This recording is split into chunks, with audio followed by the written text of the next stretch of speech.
all. I'm over it. I am. Listen. I know they cheated.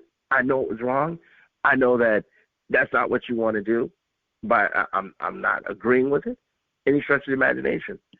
But deep down, I really feel like baseball brought this on itself because they allow certain cheating, and then they thumb their nose up at other cheating.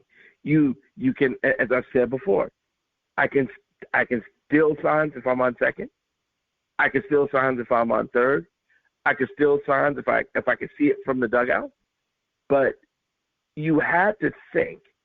I don't care what sport it is. I don't care what grade level we're talking about. If you allow a little, you get a lot. If you have a boyfriend and you tell your boyfriend, you know what, it's okay if you cheat on Saturdays. How long do you think it'll take before he starts cheating on Sundays? No days. You know what? You can get phone numbers when you're out of town. How long do you think it'll be before they start getting phone numbers in town? So if you allow cheating at any level, you're basically opening the flood door. And they do that. And they turn a blind eye. And they laugh and they go, that's just baseball being baseball.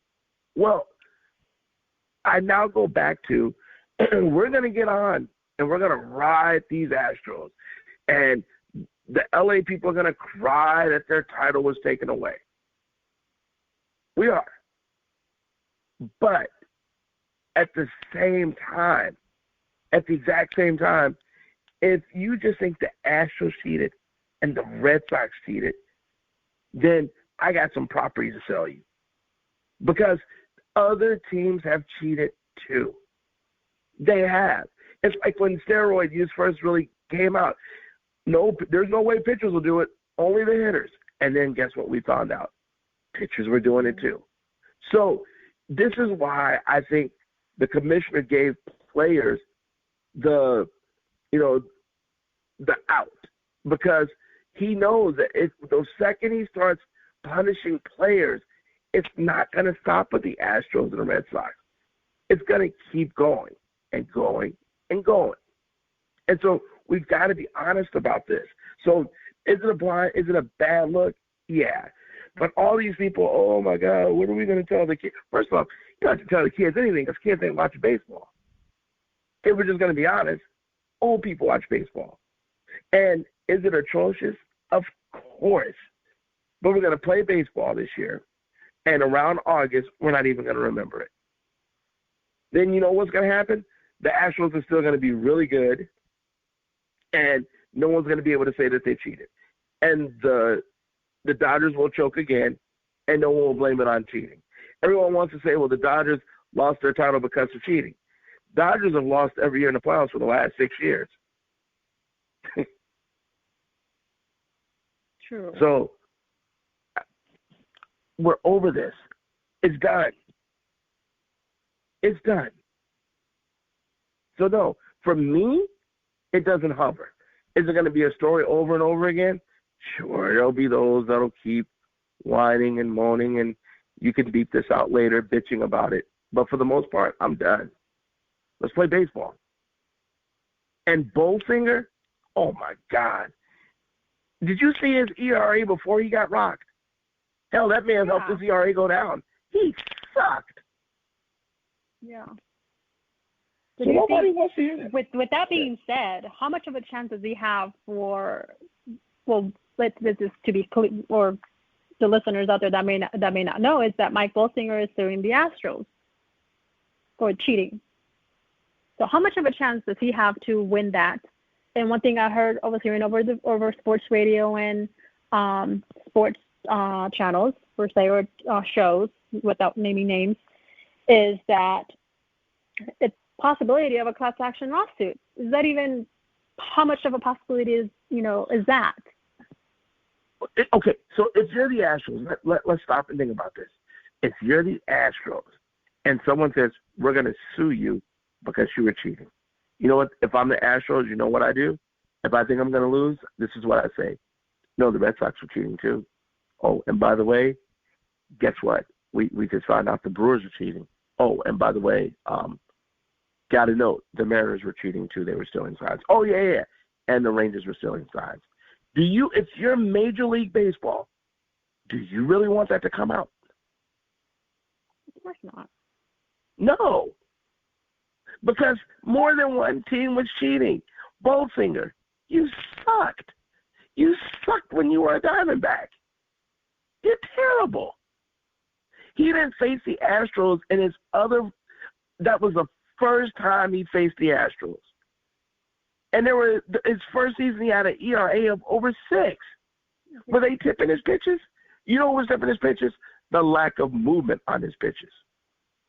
That's what was tipping his pitches. Because he sucks. You want me to tell you how I really feel? I'm just kidding. Oh, goodness. So I hope that, this whole thing comes to an end. I really wanted to. I'm just ready to move on and have an awesome baseball season and not have it cast a shadow over players, over the game at all. Just have it all be done and over with. And one thing that could have avoided this, and that really, in a way, makes me upset at the situation, is that MLB or the commissioner, they were made aware of it, but because there was no proof, they didn't initiate an investigation until too little, too late.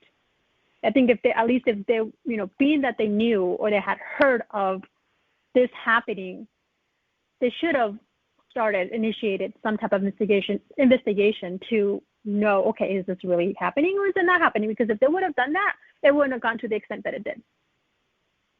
Look. That's my opinion on it.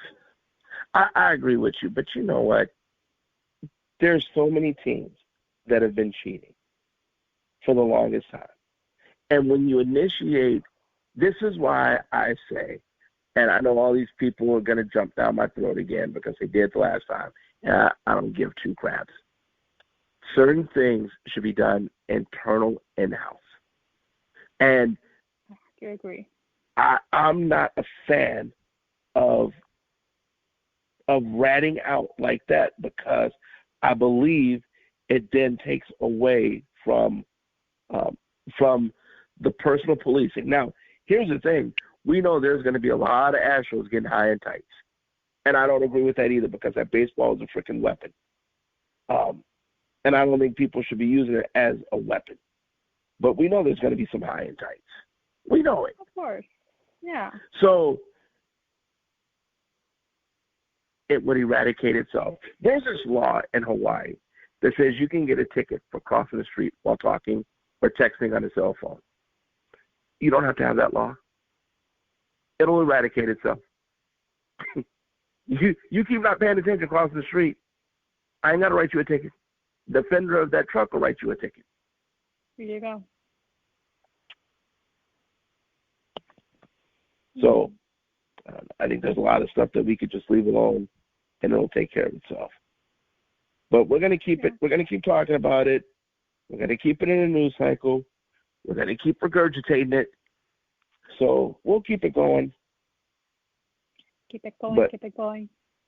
Yeah. Sorry, I had a little ESPN moment there. No. If you know what show I'm talking about. I know exactly what you're talking about. People. So, I didn't. Yeah. Okay. So, all right. So, moving on. Enough MLB now.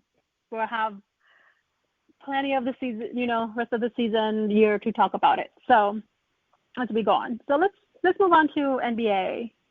So, trade deadline is done, over with, saw some changes. I kept up with some of it. You're the basketball guru here, so lean that into you on that. But the one thing I want to cover and that caught my eye in the trade was Iguodala to the Heat.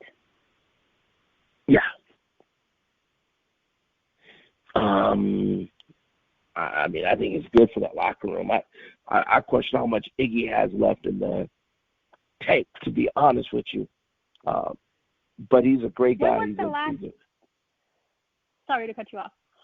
Go ahead and I'll ask my question.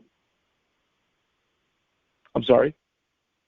I said, go ahead and finish, and then I'll ask my question. Oh, I think he's going to help him. I mean, a player that smart won't hurt them.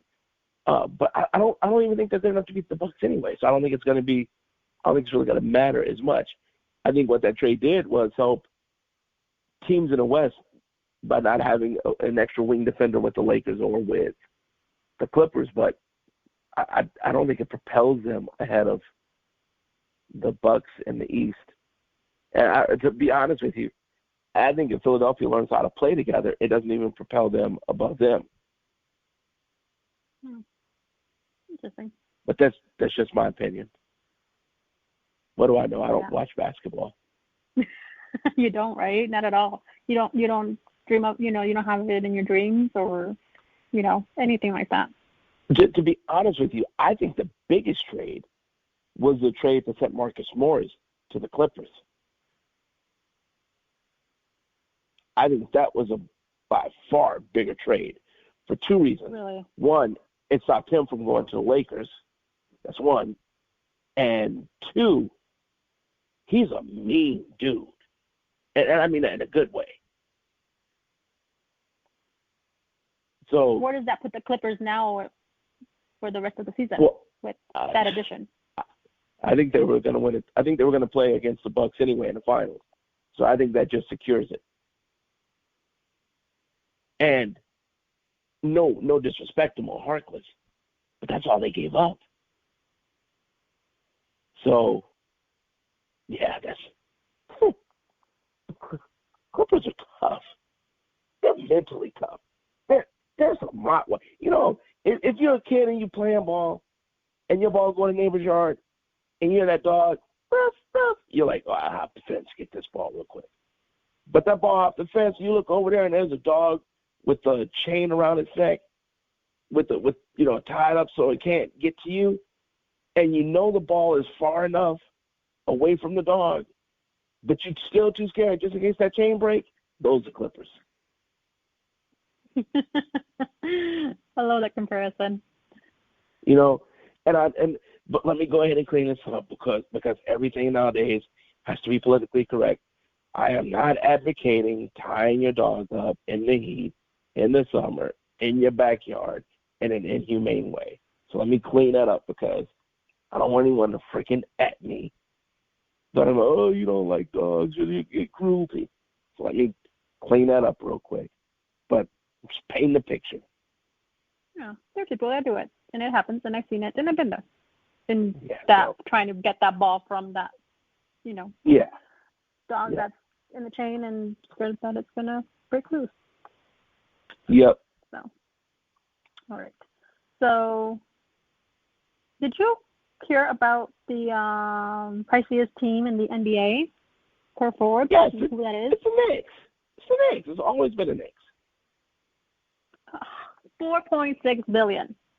Next to that, it's the Lakers at 4.4, and then the Warriors at 4.3. My goodness. Why do you sound surprised? That's an incredible amount of money. Do you know the average team in the NBA, if you want to buy a team right now, will cost you $2.1 billion? And here's what's funny. Steve Ballmer, when he bought the Clips for over $1 billion, people are like, "Oh my God, he bought the Clippers for over $1.some billion."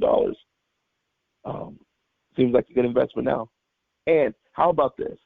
How about me give you some old age history here?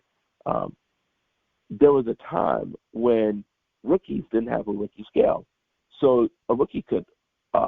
It took everything I had, not just to yell, because I know you're not supposed to do that, but I have a couple TVs with games on right now, and someone just dunked over someone with an alley-oop.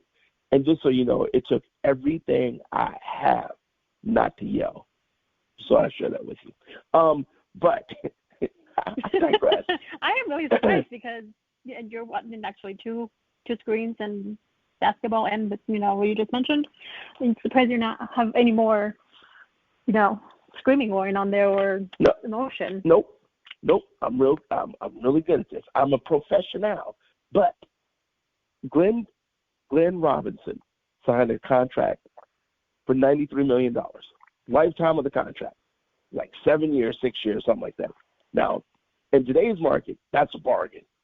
You get number one pick, locked up for 5, 6 years for $93 million. That ain't no money. That's less than $20 million.